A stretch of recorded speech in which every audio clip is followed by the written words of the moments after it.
আজ থেকে না 2015 থেকে হ্যাঁ আমার রাজনৈতিক অঙ্গনে ভারতের যে আগ্রাসন এটার উপরে আসলে একটা কঠোরভাবে আওয়াজ তোলার টেন্ডেন্সি ছিল এবং সেই 2015 সাল থেকে আমি যে একেবারে কমিউনিস্ট ধারার রাজনীতিতে প্রশিক্ষিত হয়েছি বা আমার নেটওয়ার্কটা যে সারা বিশ্বে আসলে কমিউনিজম ক্ষেত্রেই ছিল আগ্রাসনের ব্যাপারে আমি আসলে আমার নিজের দলের বিপক্ষে গিয়েও অনেক সময় আওয়াজ তুলেছি।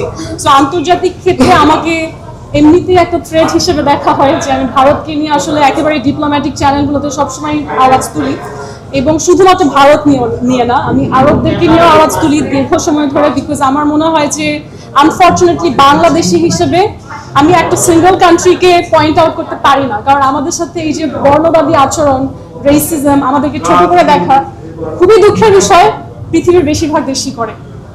এবং সেখানে হয়তো ভারতীয় এবং আরাবিয়ান যেসব দেশ আছে তারা একটু বেশি স্ট্রেট ফরওয়ার্ড হয়ে যায়, কারণ আমাদের সাথে তাদের একটা কম্পিটিশন থাকে, আমরা দেখতে অনেকটা একই রকম, আমাদের মেন্টালিটি লাইফস্টাইল অনেকটাই কাছাকাছি, সেই জায়গায় তারা হয়তো আমাদের সাথে ডিরেক্টলি একটু কম্পিট বেশি করে, বাট প্রত্যেকটা দেশই কিন্তু আসলে বাংলাদেশকে যথেষ্ট হেয় করে।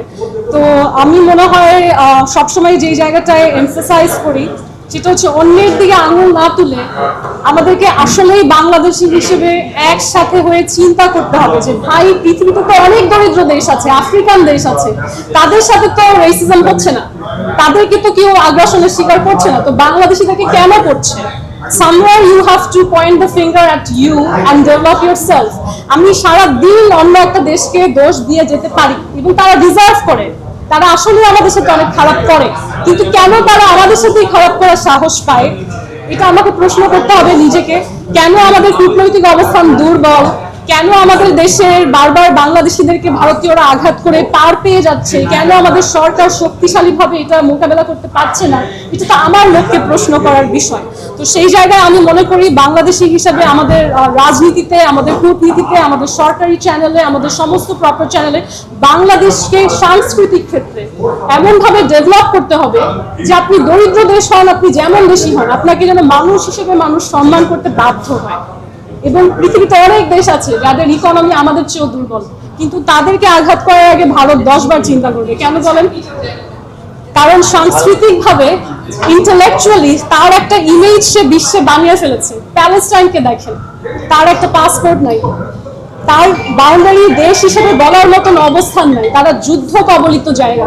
প্যালেস্টাইনের একটা মানুষ যখন এসে বসে পৃথিবীর সমস্ত দেশ দাঁড়িয়ে যায়, সে যখন কথা বলে পৃথিবীর সমস্ত দেশ মনোযোগ দিয়ে শোনে। আমি যদি বলি যে শুধুমাত্র আসলে অর্থনৈতিক কারণে আমাদেরকে ছোট করা হচ্ছে, এটা সত্যি না। আমাদেরকে আমাদের মেন্টালিটি, আমাদের পার্সোনালিটি, আমরা বহির্বিশ্বে গিয়ে কেমন করে আচরণ করি, ফরেনাররা আমাদের সম্পর্কে পারসেপশনটা কি, এই জায়গাগুলো বিস্তরভাবে কাজ করতে হবে। লোডশেডিং কিংবা ঘরের বাইরের তীব্র গরমে ওয়ালটন রিচার্জেবল ফ্যান থাকলে থাকবে শুধু বাতাস আর বাতাস।